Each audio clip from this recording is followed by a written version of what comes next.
Hi guys, in this week's lesson I'm gonna take a look at some of the rhythms you can make with 8-note triplets in medium swing.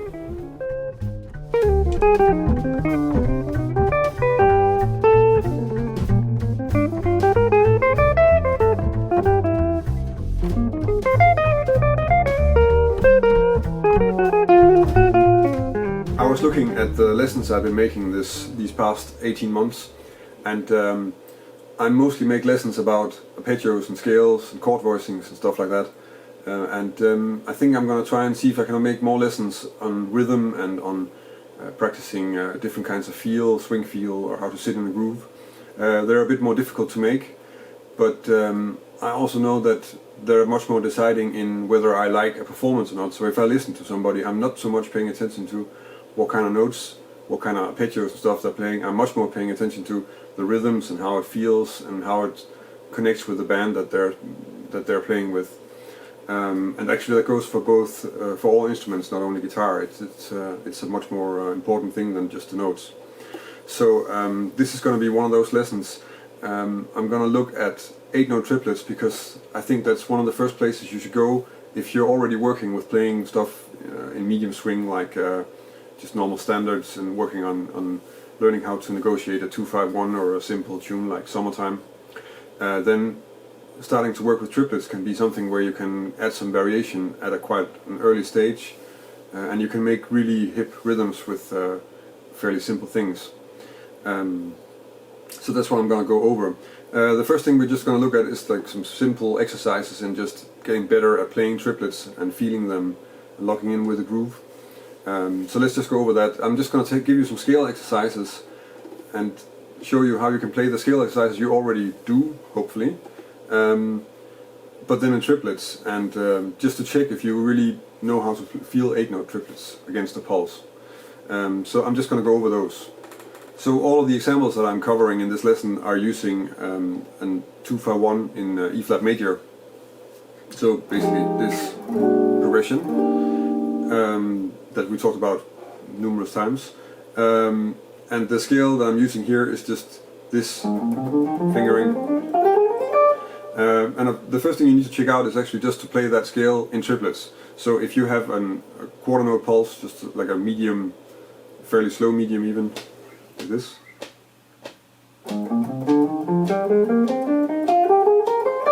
make sure that that's easy to play. That's a good place to start, and then you can start moving other scale exercises that you know into this. So the next one might be to play it in thirds,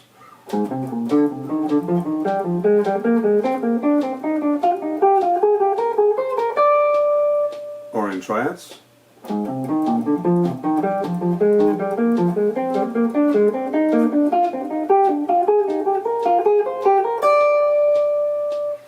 or even in diatonic seventh chords.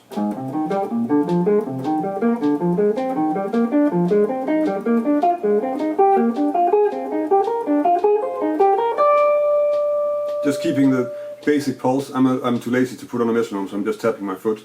I hope you can hear it. And I didn't write out the entire exercises, all these. Basically you should be able to figure that out if you're working with this.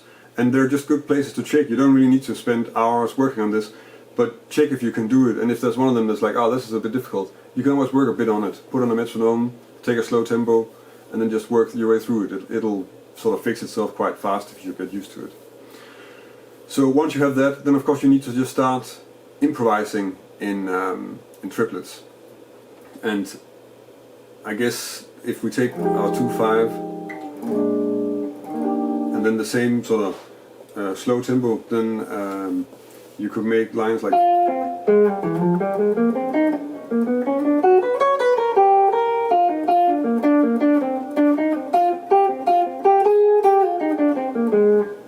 so once you're comfortable playing these scale exercises with a metronome and feeling the subdivision, and you get more comfortable there, then you can start improvising with the triplets.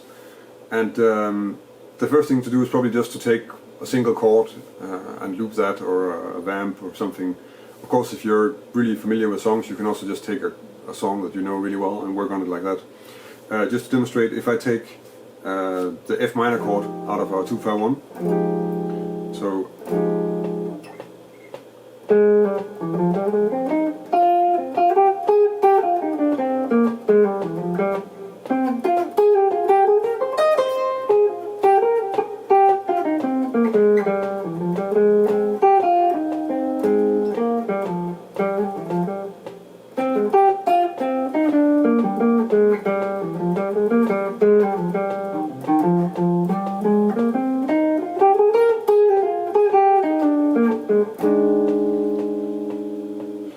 what I'm doing is I'm just trying to use different rhythms. In the beginning you probably want to play a little bit more dense than what I'm doing now, so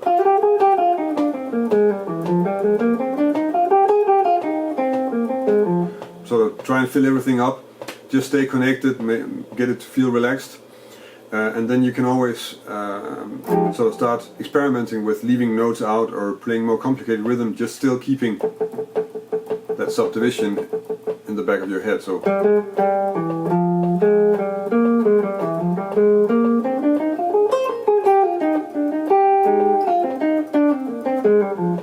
stuff like this, keep experimenting with it. It's easier to do that on one chord and not worrying too much about keeping the form and stuff like that. So for that can be really useful, just to have like a loop or a metronome or anything like that. Then you need to start making lines with the triplets. And of course you can just start with a simple song that you know already and then just try and play it. Just to give an example of a line using triplets, I've written this line.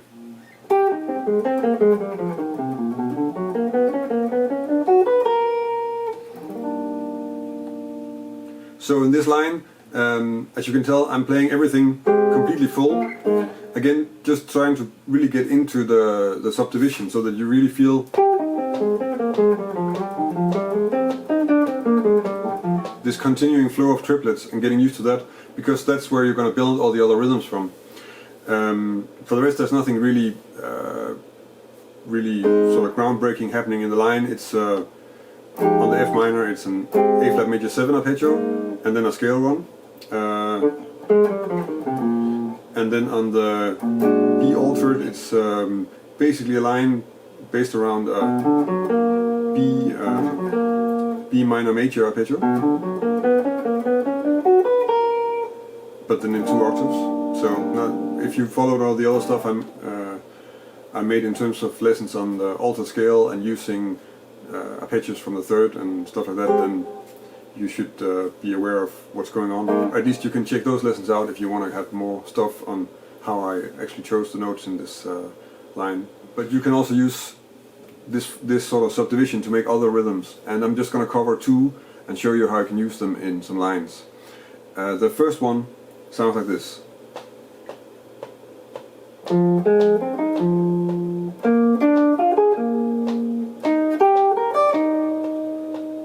So if you can feel you can probably place the in that grid, because that's basically where that's coming from.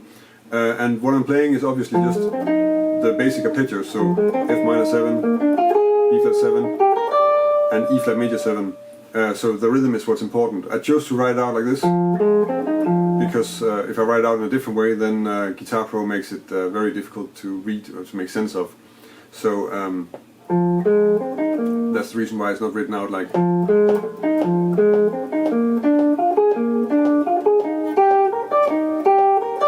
Which is just repeating that same pattern every bar. And if you practice it, probably this is a good way to sort of start out, just to get used to it.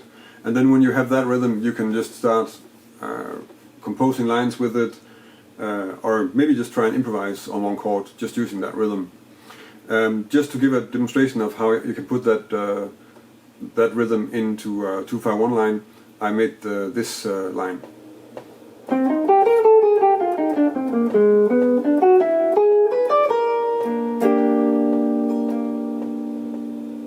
So really not much happening again with the note choices. On the F minor, C minor arpeggio, so the arpeggio from the 5th, and then this small chromatic run from B flat down to the 3rd of F minor, and then just down the scale. And then where I'm using the rhythm is on the altered dominants. and what I did is I'm chaining two arpeggios together. So I'm using an A flat half diminished arpeggio, or G sharp half diminished, and an E7 arpeggio. Because the rhythm is 4 notes long, you can basically just use a structure like that really easily.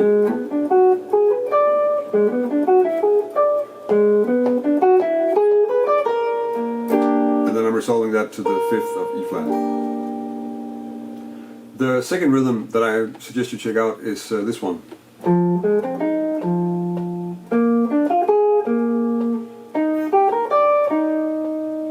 So essentially I'm just moving the place where you have the notes close to each other so that it's close to the sort of the middle beat of the quarter note triplet.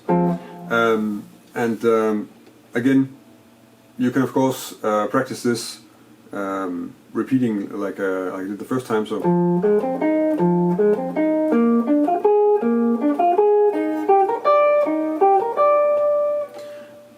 and you can also just take that through the scale. So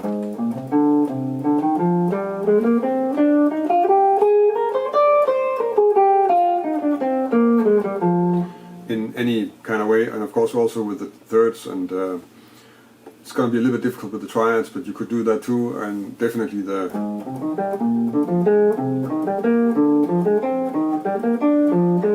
with the diatonic 7th chords. Just to give you a line using this rhythm.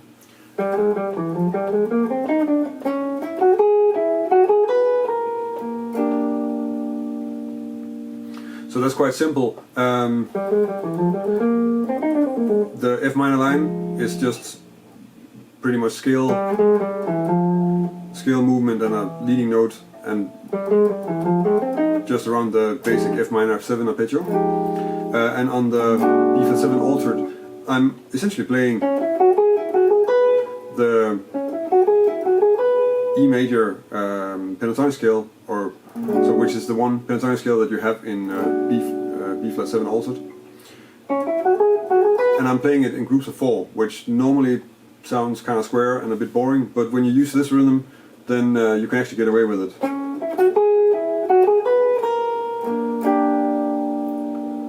So maybe that's also sort of an indication of how important rhythm is, and how that sort of negates the note choices, and to some degree maybe also a few melodic choices. So I can take a fairly simple standard pattern that I probably wouldn't really play in 8 notes, but it works really well if I'm using triplets like this. So for that, this is a really powerful tool. So that was a few exercises and some lines and some examples on how I think you might start working on using 8 note triplets in your lines.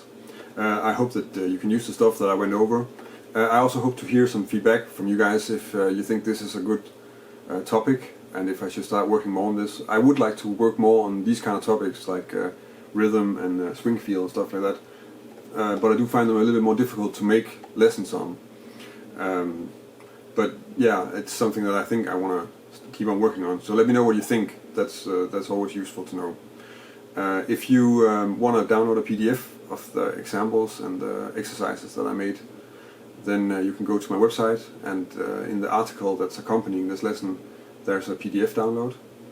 On my website you can also subscribe to my newsletter if you want to stay up to date with what I'm doing in terms of the lessons here, or upcoming CD releases, tours and stuff like that. I stopped making a weekly newsletter because I thought I was kind of spamming you guys. So I'm still sort of searching for the format, but I'm probably going to make like a monthly newsletter listing some of the lessons that I made this past month. So you will stay up to date with the lessons too if you're subscribed to the newsletter. If you like this lesson, then please like it on YouTube. And if you're not familiar with my channel, subscribe, check it out. I make lessons every week, so there are a lot of lessons. I've been doing this for 18 months now, and I'm covering a lot of subjects related to jazz guitar, so check it out. If you have any comments or suggestions for lessons and stuff you want to hear me talk about, then you can leave a comment here in the video, and you can of course also get connected with me on social media like Facebook or Twitter or Instagram or Google+.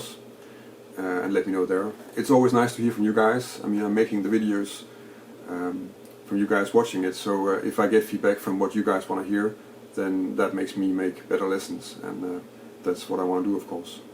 So that's about it for this week. Until next week, thank you for watching.